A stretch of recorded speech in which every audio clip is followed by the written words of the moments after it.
akan bahawa fikah al-ladin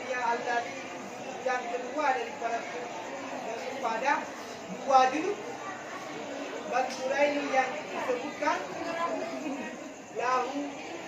sampai baginya alladhi makna lughawi wa fahamu bermula dia yang makna lughawi faham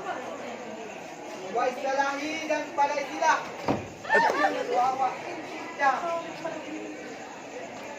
Kursa kama menjaga jawabti ilmu kami terjadi amaliyati mutasabi di adalitiha.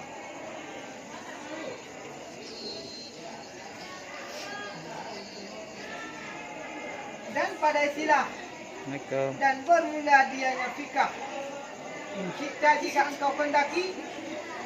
ulta nisya engkau kata sebagaimana barang dijamil jawami pada sekalian jawami ilmu itu bermula dianya fikah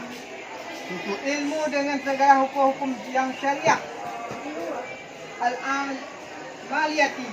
lagi yang amaliyah diamalkan muktasabi yang diusahakan min adalatiha daripada segala dalil-dalilnya.